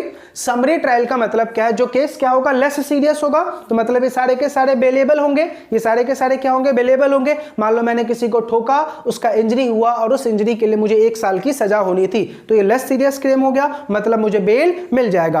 अब अगर मान लो मैंने अपने केस को समरी ट्रायल में डाल दिया, तो इसका बेनिफिट मुझे क्या मिलेगा, मुझे मैक्सिमम जेल कितने की हो सकती है, 3 महीना की हो सकती है, मैक्स टू मैक्स। बट हमेशा याद रखना, जब भी लॉ में कहीं लिखा होता है कि 1 साल का जेल, 2 साल का जेल, 3 साल का जेल, 4 साल का जेल, 5 साल का जेल, वो कोर्ट के ऊपर डिपेंड करता है बेटा। वो जो जेल लिखे होते हैं वो मैक्स लिखा होता है। वो क्या लिखा होता है, मैक्स लिखा होता है। कोर्ट जेल देता है 2 साल, 3 साल, 4 साल, 5 साल, कितना देना है वो कोर्ट डिसाइड करेगा। आ रही है बातें समझ में या नहीं, ठीक है। तो चलिए, अगर आपसे किसी ने पूछा कि किस टाइप के ऑफेंस समरी ट्रायल में जाएंगे, तो पहला क्या बोलोगे, वो सारे ऑफेंस जो बेलेबल होंगे, वो सारे ऑफेंस जहां पे पनिशमेंट के तौर पे जेल लाइफ टाइम का नहीं है और 2 साल से ज्यादा का नहीं है, ठीक है, वो क्या होंगे, समरी ट्रायल में जा सकते हैं। और अगर फाइन लगने वाला है तो कितना, 2000 रुपए तक का है, तो हम किस में जा सकते हैं, समरी ट्रायल में जा सकते हैं। अच्छा एक बात बताओ, अबेटमेंट ऑफ न्यूसेंस समझते हो इसका मतलब क्या है, न्यूसेंस क्रिएट करना। रात को तुम बेटा 2 बजे डीजे बजा रहे हो, सही है क्या, ये भी समरी ट्रायल में जा सकता है, समरी ट्रायल में ये जा सकता, because it's not a criminal case. Drug case में देखा जाता है बेटा पनिशमेंट कितनी है, 7 साल है, 5 साल है, 6 साल है, 4 साल है, हाँ डिपेंड करता है। ड्रग का अगर तुमने ह्यूज अमाउंट ऑफ डिफॉल्ट कर रखा है तो उसमें डिपेंड करता है केसेस कैसे हैं। आ रही ये बातें समझ में या नहीं, पक्का बेटा। अच्छा एक बात समझ में आओ, एग्जाम में कभी कभी ये क्वेश्चन पूछ देता है बेटा 1 नंबर में, समरी ट्रायल का ऑर्डर कौन देगा, देखो वहां पे लिखा हुआ है चीफ जुडिशियल मजिस्ट्रेट। कौन कर सकता है बेटा, ओनली चीफ जुडिशियल मजिस्ट्रेट। याद हो गया समरी ट्रायल। अब बातें समझ में आ रही, नोट्स मैंने ऐसा क्यों बनाया है, हर एक चीजें एक दूसरे से क्या हो रही है, लिंक। तो आपको पहले क्या पढ़ना है, बेलेबल और नॉन बेलेबल, फिर क्या पढ़ना है, कॉग्निजेबल और नॉन कॉग्नि नहीं, फिर कंप्लेन, और फिर कॉग्निजेबल और नॉन, फिर सम्मन और वारंट केस, और फिर समरी ट्रायल। क्योंकि ये चारों पांचों एक दूसरे से क्या है बेटा, कनेक्टेड है, चारों पांचों एक दूसरे से क्या है, कनेक्टेड है, ठीक है। चलिए अब मैं आपसे क्वेश्चन पूछ रहा हूं, आपके एग्जाम में क्वेश्चन आया था, आप मुझे बताना इसका समरी ट्रायल हुआ है या नहीं। क्वेश्चन का फैक्ट में मैं डाल देता हूं बेटा रोशनी को। रोशनी ने 5000 रुपए तक का रोशनी ने कोई क्राइम किया जिसके ऊपर कोई ऑफेंस किया जिसके ऊपर 5000 रुपए की फाइन लगी है, क्या समरी ट्रायल हो सकता है, नहीं। क्यों, क्योंकि फाइन का अमाउंट सिर्फ कितना था, 2000। फाइन का अमाउंट कितना था बेटा, 2000, ठीक है। ध्यान से बेटा, वो फाइन नहीं है, प्रॉपर्टी की वैल्यू, जो चीज़ तुमने चोरी की है ना उसकी वैल्यू। फॉर एग्जांपल मान लो रोशनी ने किसी का क्लास में से मोबाइल फ़ोन उठा लिया, 8000 रुपए के मोबाइल फ़ोन थे, उसका समरी ट्रायल नहीं हो सकता। 2000 के लिए कौन चोरी करता है, बेटा कब की लॉ बनी हुई है, 73। कितना पुराना है, उस टाइम के लिए 2000 रुपये बहुत मायने रखता था, नहीं नहीं। 2000 के लिए कोई कंप्लेंट भी क्या करेगा, इसलिए तो बेटा यही तो सीरियस इशू है। आज मुझे बताओ, आपका 500 रुपये का नुकसान हो जाए, 1000 रुपये का फ्लिपकार्ट पे चोरी वोरी हो जाए, 500 रुपये का पेटीएम में से पैसा चला गया, कुछ कंप्लेंट फाइल करोगे क्या, आप पुलिस वाले सुनेंगे, बिल्कुल ना सुनने, वो सुनेंगे ही नहीं, वो सुनेंगे ही नहीं, इतना बोलेंगे इतना कम है। सर मेरा हमारे इंस्टीट्यूट की बात बता रहा हूँ, हमारे इंस्टीट्यूट में बेटा विजडम की क्लासेस की बात करो, विजडम क्लासेस में 90,000 का चोरी हो गया था, ठीक है। उसके लिए गए थे पुलिस वालों के पास, सीधा नाम बोल दिया, बोला क्या आप कंप्लेन फाइल करोगे, समझ में आ रहा नहीं आ रहा, क्या आप कंप्लेन फाइल, कितना रिकवरी करोगे, यहाँ करेगा वहाँ करेगा, किससे पूछेंगे, क्या करेंगे नहीं करेंगे, बस खत्म, मैटर ही खत्म। तो आज के दिन बेटा नॉर्मल केसेस में हाथ नहीं डालते, याद रखना, केस में तभी हाथ डाला जाता है कोई बड़ा हो, बड़ा पर्सन वाला हो। अगर अब आज अमिताभ जी का कुत्ता गुम हो जाए ना, पक्का केस फाइल होगा, पूरी पुलिस फोर्स भागेगी, पूरी पुलिस फोर्स भागेगी। एक आम इंसान का बाइक भी चोरी हो जाए ना कुछ नहीं होगा बेटा। तो इतना याद रखना, अगर मैं बोलूँ ना तो इंडिया में लॉ बनाए जाते हैं ओनली फॉर अमीर, गरीबों के लिए, सिर्फ परेशान करने के लिए। अमीरों के लिए कोई लॉ ही नहीं है, सारा लॉ वो अपने पॉकेट में लेके घूमते हैं। देखा जाए जिसके पास गांधी जी है लॉ उसी का है, जिसके पास गांधी जी है इंडिया में सब बिकने को तैयार है, और जितने भी बड़े लोग हैं ना वो सबसे जल्दी बिकते हैं। बस क्या होना चाहिए, बोली लगाने वाला इंसान अच्छा होना चाहिए, हर एक केस बिकेगा। आपको पता है याकूब मेनन का जो केस हुआ था, एक डिबेट बन चुका है वो, वाई 2 बजे रात को सुप्रीम कोर्ट क्यों खुली, इंडियन हिस्ट्री है वो पहला केस। 2 बजे रात को सुप्रीम कोर्ट खुला और याकूब मेनन को फांसी दी गई। क्राइम किया था उसने 1993 में बहुत। हाँ, कितने साल से हमने उसको पाल पोस के बड़ा पड़ा। और इंडियन लॉ की बेटा एक बहुत अच्छी खासियत पता है क्या है, कोई विक्टिम होता है ना उसको पहले हम पाल पोस के बड़ा करते हैं। नहीं होता एक गांव में जो वो एक ये दुर्गा पूजा में वो बकरे को दिया जाता है, दुर्गा माता को चढ़ावा दिया जाता है, भेंट दिया जाता है, तो उसको हम खिला पिला के पूरा बड़ा करते हैं, जैसे मुस्लिम लोग करते हैं ना वो बकरे को बकरीद के लिए। वैसे ही बेटा इंडिया में ये जो विक्टिम्स होते हैं ना उनको भी ऐसे किया जाता है, पूरा खिला पिला के पूरा गबरू जवान बनाएंगे। ठीक है, कितने साल तक आपने उसको रखा, इतने साल तक। और ध्यान से देखो, और हमारे इंडियन ये देखो CID 1 घंटे में केस सॉल्व।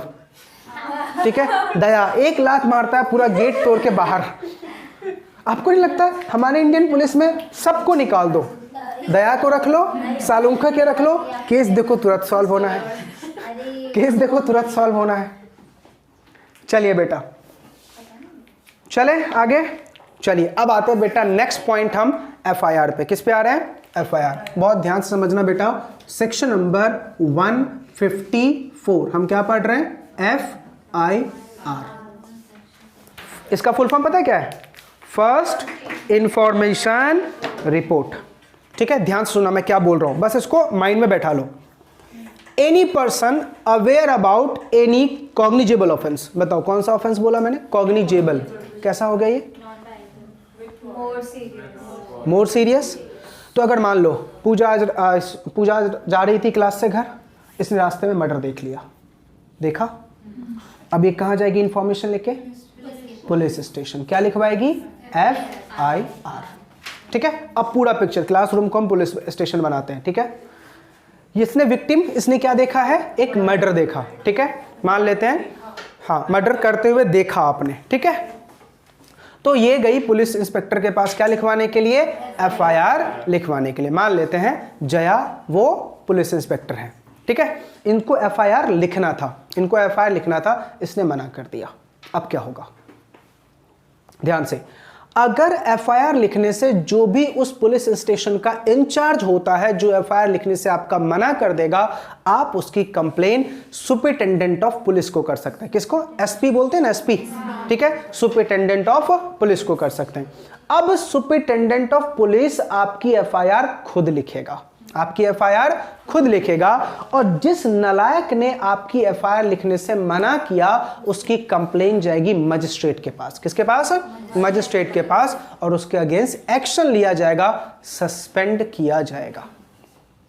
ठीक है, बस एक चीज मुझे अच्छी नहीं लगती है पुलिस वालों में, पता है क्या, सस्पेंड क्यों करते हो, सीधा जॉब से निकालो, दिल पे चोट लगाओ उनके, तब अकल ठिकाने आएगी। सस्पेंड का मतलब क्या है, 4-5 दिन सस्पेंड रहेंगे और फिर से ड्यूटी क्या करेंगे, रिज्यूम करेंगे। सीधा क्या करो, उनको बाहर, तुम्हारी परमानेंट छुट्टी, परमानेंट छुट्टी। अब देखो जैसे ही इस बात का डर होगा ना, परमानेंट छुट्टी, अपने आप उनके सिंसेरिटी आ जाएगी किसमें बेटा, वर्क में। आप जनरली मैंने देखा है जितने भी गवर्नमेंटल पोस्ट होते हैं ना उसमें जनरली क्या होते हैं, सस्पेंड। जनरली क्या होते हैं, सस्पेंड। 10 दिन 15 दिन 20 दिन के लिए सस्पेंड होंगे। क्या होगा भाई, वो क्या बोल रहा है, ठीक है ना, 15 दिन के लिए आजाद पंछी हूं, फिर उसके बाद वही कांड करूंगा। क्या, मजिस्ट्रेट को कंप्लेन कीजिए आप, फिर मजिस्ट्रेट सीधा क्या देगा, inquiry, sorry investigation, inquiry and trial order दे देगा। आ रही है बातें समझ में, नहीं तो देखिए FIR की प्रोसीडिंग समझ में आ गई। क्या करना है FIR के लिए, सबसे पहले जो भी आपका, अगर आपने कोई कॉग्निजेबल ऑफेंस देखा है, ठीक है, अब पूजा बोल रही है, हमें से एक डाउट आ गया फिर तो 154 पे, सर वहां पे क्या लिखा हुआ है, any person aware of any cognizable offence may give information to the police. Word क्या लिखा हुआ है बेटा, मे, शैल तो लिखा हुआ नहीं है, मतलब पूजा की मर्जी है, मैं इंफॉर्मेशन दूं या ना दूं।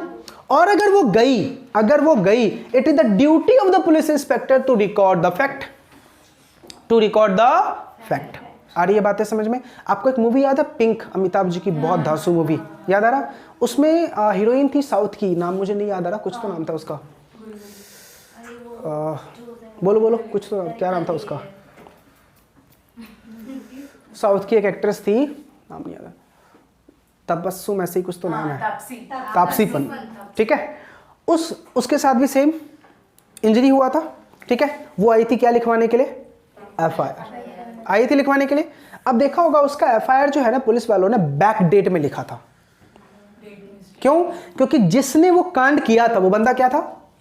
पॉलिटिकल लीडर का बेटा, पॉलिटिकल लीडर का बेटा, ठीक है। तो जनरली याद रखना, अगर मैं सिंपली बोलूं ना बेटा, क्राइम करने वाले लोग, इंडिया में क्राइम करने वाले लोग 99% ये पॉलिटिकल लीडर होते हैं।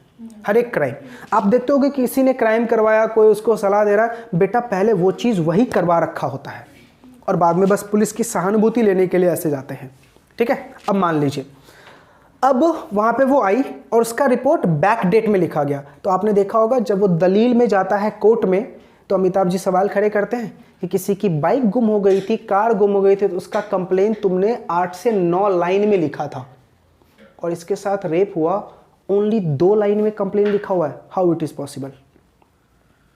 इसका मतलब पुराने वाले पेज में तुम्हारा 2 लाइन का स्पेस बचा हुआ था, तुमने बस वहां पे ये सेंटेंस ऐड कर दिए और तुमने अपने विक्टिम को बचाने के लिए कंप्लेन बैकडेटेड दिखाया कि सर जिस दिन का ये बोल रहे हो उस दिन तो मेरा क्लाइंट किधर था? यूएसए में था, तो वो इंडिया में रेप कैसे कर सकता है?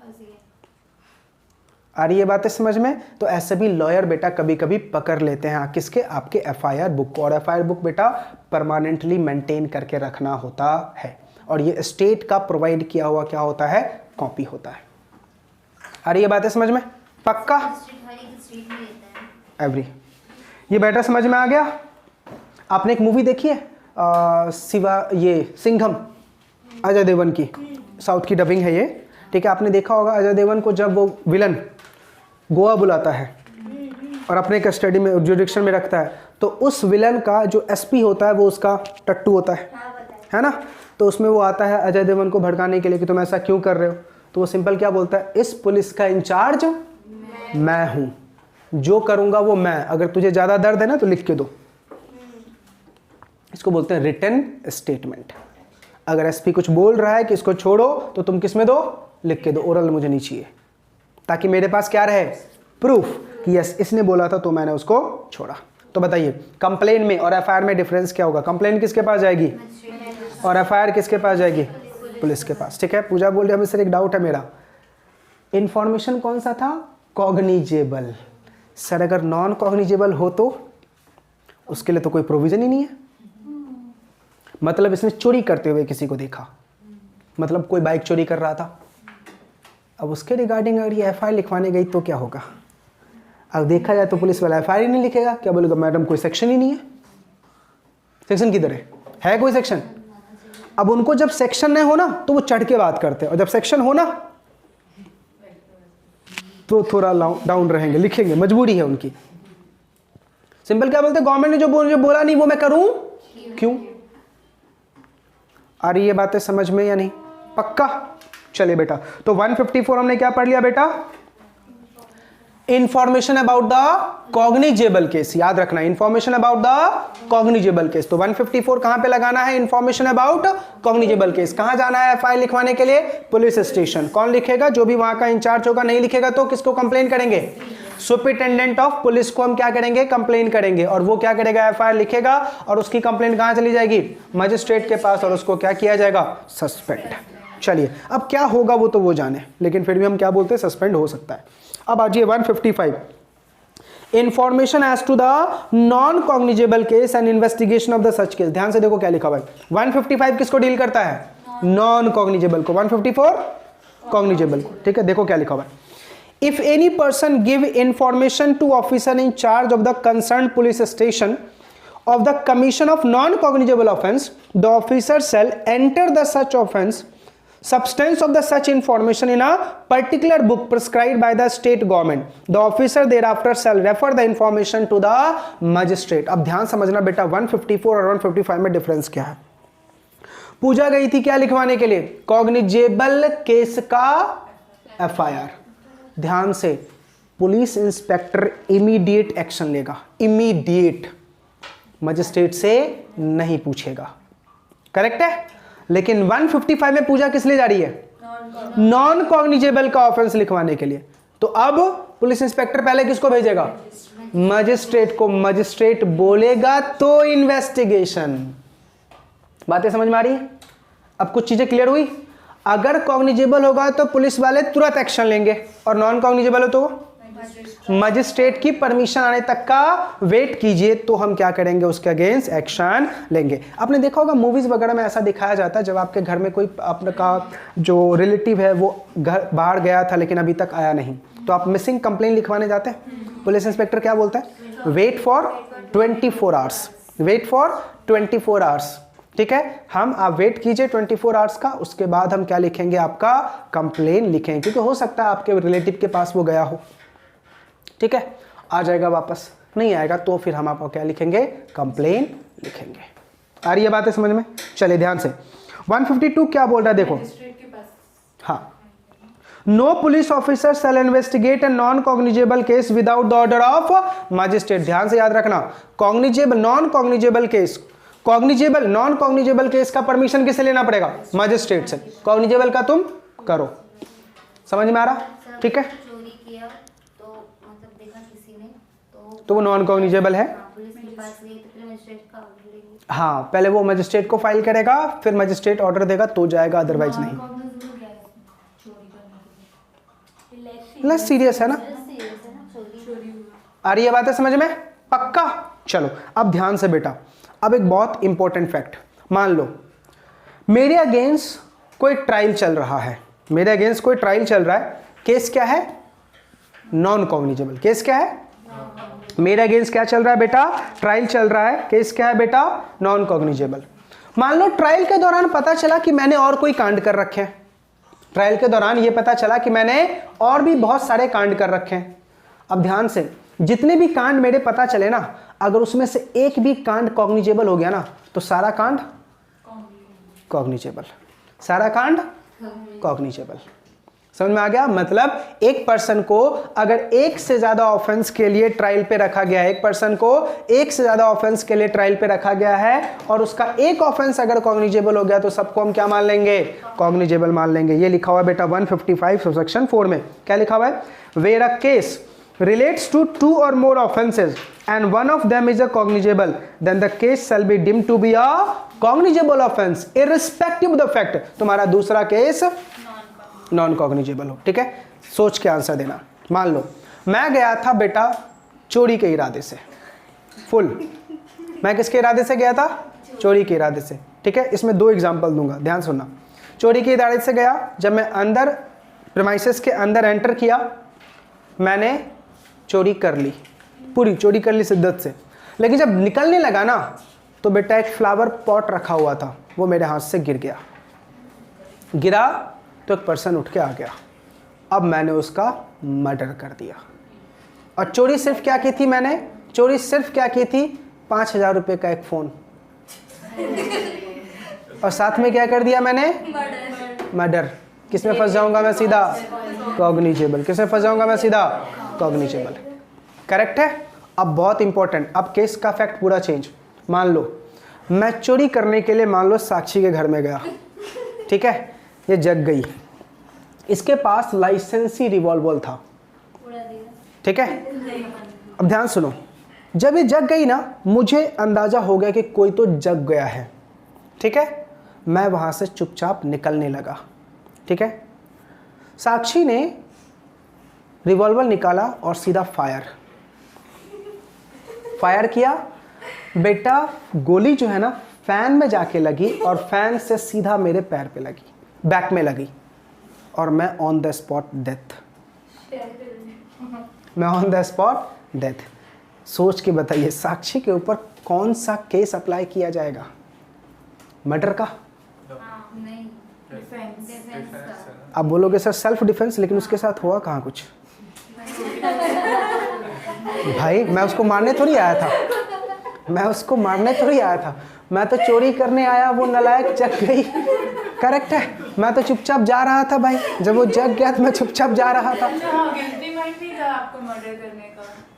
मेरा तो भाई मेरा तो गिल्टी माइंड था, चोरी करने का गिल्टी माइंड था, लेकिन एक्चुअली मर्डर का तो बिल्कुल था ही नहीं, मेरा प्लान ही नहीं था। लेकिन चोरी करने का भी इरादा मैंने छोड़ दिया। क्यों भाई, देख लेती कि अमित सर ही थे, सुबह पढ़ाते हैं शाम को चोरी करते हैं, ठीक है। तो मैं वहाँ से चुपचाप निकलने लगा, बाद में उसने बेटा बंदूक फायर कर दिया, अब मैं मर गया।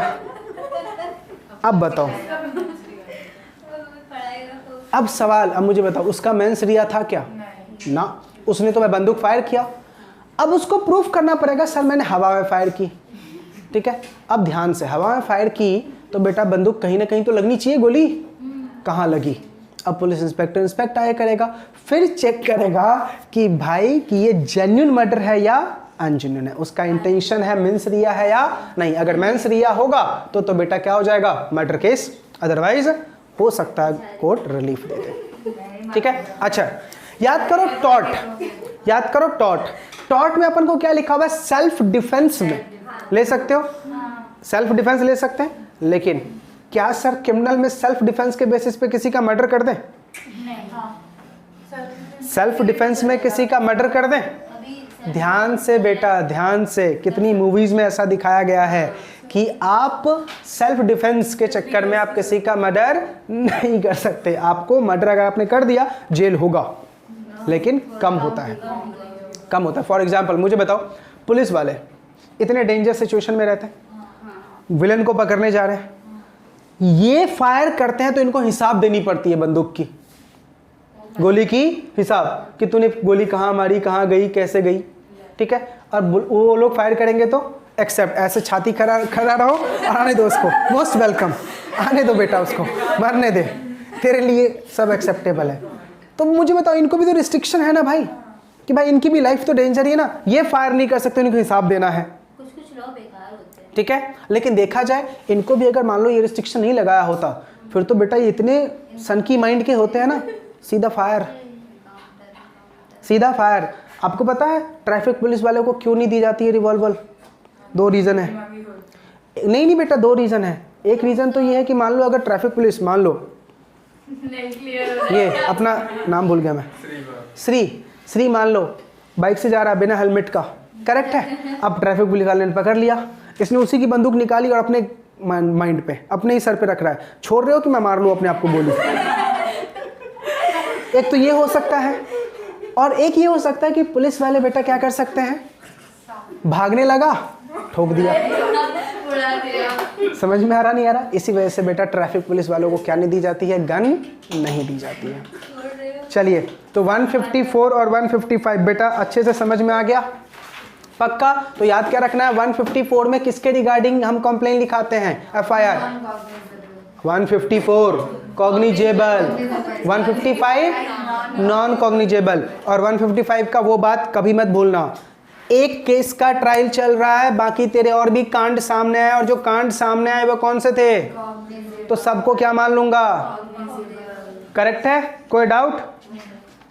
चलिए अब आते हैं बेटा section number 156, police officer power to investigate cognizable cases. ये मैंने ऑलरेडी पढ़ा चुका हूं आपको। क्या बोला था, पुलिस इंस्पेक्टर के पास एब्सोल्यूट पावर होती है कि वो कॉग्निजेबल केस का इन्वेस्टिगेशन शुरू कर सकते हैं, उनको मजिस्ट्रेट से परमिशन लेने की रिक्वायरमेंट नहीं होती है। लेकिन अगर उनके पास कोई नॉन कॉग्निजेबल केस आया तो परमिशन लेके ही क्या करेंगे बेटा, इन्वेस्टिगेशन कैरी ऑन करेंगे, ठीक है। अब मुझे बताओ प्रोसीजर ऑफ इन्वेस्टिगेशन क्या होगा, सेम वही, हम स्पॉट पे जाएंगे, सरकमस्टेंसेस फैक्ट पता करेंगे, एविडेंसेस इकट्ठा करेंगे, सस्पेक्टेड पर्सन को अरेस्ट कर सकते हैं और प्रेजेंट करना पड़ेगा किसके सामने, मजिस्ट्रेट के पास प्रेजेंट करना पड़ेगा। अब ध्यान से बेटा,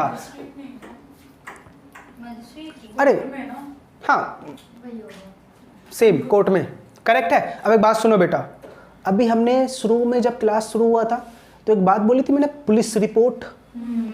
अब बताता हूं पुलिस रिपोर्ट क्या होती है। जब पुलिस इंस्पेक्टर जाता है कहां, इन्वेस्टिगेशन गया, सरकमस्टेंस जमा किए, अब वो अपनी रिपोर्ट तैयार करता है उन एविडेंसेस के बिहाफ, इसको क्या बोलते हैं, पुलिस रिपोर्ट। और इसी को समटाइम बोलते हैं चार्ज सीट। चार्ज सीट, ठीक है। हाँ, आपने देखा होगा मूवीज वगैरह में सुनाया जाता है चार्ज सीट। चार्ज सीट जितना स्ट्रांग होता है ना बेटा, उतना ज़्यादा केस भी क्या हो जाता है, स्ट्रांग। तो अगर मुझे बताओ, अगर तुम्हें बचना है तो किसको खरीद लो, एसपी को, क्योंकि चार्ज सीट बनेगा किसके कहने पे, तो किसको खरीद लो। इसलिए देखा होगा आपने, जितने भी विलन होते हैं ना मूवीज़ में, वो सबसे पहले किसको अपने साथ में रखते हैं, एसपी को अपने साथ रखते हैं। आ रही है बातें समझ में? अब बताओ, मूवी की सारी बातें को रिलेट कर रही है बेटा। एक्चुअली देखा जाए तो मूवी बनाने वाले भी पहले लॉ पढ़ लेते हैं, उनको स्टडी करनी पड़ती है। ऐसे नहीं कि उठ खड़े हुए मूवी बना दी, उठ खड़े हुए मूवी बना दी तो बॉलीवुड टाइप मूवी बनेगी। समझ में आ रहा? हैप्पी, ठीक है, वो इंटरटेनमेंट कुछ ही मूवी बना देते हैं। नहीं हैप्पी भाग भी। कौन? हाँ, वो मूवी था ना। चलिए बेटा, दिमाग समझ में आ गया? तो 158 में क्या होता है, रिपोर्ट। किसका रिपोर्ट? पुलिस वालों का। किसको सबमिट करते हैं, कोर्ट को और मजिस्ट्रेट को। आ रही है बातें समझ में? नहीं? आपको पता है एक पर्सन का नाम आपने बहुत सुना होगा, जो एक स्टूडेंट से आजकल पॉलिटिकल लीडर बन चुका है, कन्हैया। ठीक है, था वो नॉर्मल एक जेएनयू का स्टूडेंट था, लेकिन उसके साथ एक इंसिडेंस हुआ और वो क्या बन चुका है, आज कन्हैया बन चुका। मेरा खुद का रियल ये फुफेरा भाई, उसके साथ जो इंसिडेंस हुई ना, आज वो आर्मी में है। आर्मी में है वो। हुआ क्या था कि वो पान दुकान चलाते थे, ठीक है, पान दुकान चलाते थे। तो एक दिन उनके पास नाइट में 9 बजे, गांव में हमारा पान का दुकान था, तो वहाँ पे पान दुकान में बैठे हुए थे। रात को 9 बजे उनके पास एक पर्सन आया, और उस टाइम बेटा फ़ोन नहीं हुआ करते थे ना, तो आपने देखा होगा हम जाते थे और वो टेलीफोन से आपकी बात करवा देते थे। तो उस पर्सन ने एक नंबर लगाया, नंबर जो लगाया तो भाई ने बात करवा दी। उस फ़ोन की ट्रेसिंग चल रही थी उस नंबर की। जैसे ही भाई ने बात लगाई, पता बंदा कहाँ का था, पाकिस्तान, आतंकवादी था वो, ठीक है। दूसरे दिन ही पुलिस वाले आ गए, मेरे भाई को उठा के लेके गए। भाई से पूरा इंक्वायरी, इन्वेस्टिगेशन, पूछताछ किया। भाई ने बताया किधर गया, नहीं गया, वो इंसान पकड़ा गया, मेरे भाई को नौकरी लग गई आर्मी में। इसको बोलते इंसान किस्मत लिखवा के लाता है। अलग से ब्रह्मा जी ने एकदम लिखा होगा, अलग से ब्रह्मा जी ने ऐसी किस्मत फुर्सत में लिखते हैं, ठीक है। कुछ नहीं बेटा, उसका सिलेक्शन हुआ। कभी कभी क्या होती है ना कि जब विक्टिम्स को ज़्यादा परेशान किया जाता है तो हो जाता है। चले बेटा, तो ये बेटा हमारा 154 से लेके 158 समझ में आ गया। चलो फटाफट से हम 154 से लेके 158 तक छोटा सा एक रिकैप कर लेते हैं। 154 में हमने क्या पढ़ा कि सर कॉग्निजेबल केस का आप एफआईआर लिखवाने कहाँ जाओगे, पुलिस स्टेशन। अगर वो लिखने से मना कर रहा है तो किसको कंप्लेन कर दो, सुपरिटेंडेंट ऑफ पुलिस को, और सुपरिटेंडेंट ऑफ पुलिस आपकी क्या करेगा, एफआईआर को लिखेगा। करेक्ट है, इतनी बात हमने पढ़ ली।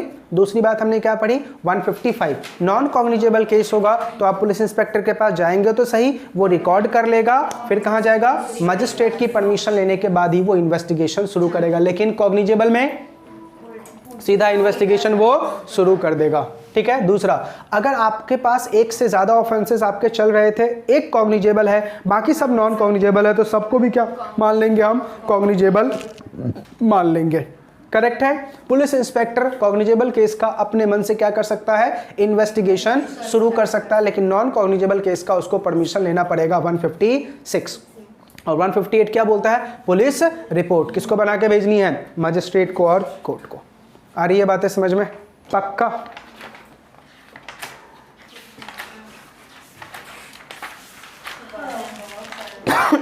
आज बेटा इतना ही रखते हैं, ठीक है। इसका जो बाकी है अरेस्ट वारंट से हम अगली क्लास में। यहाँ तक तो अच्छे से याद हो गया ना, ठीक है। चलिए।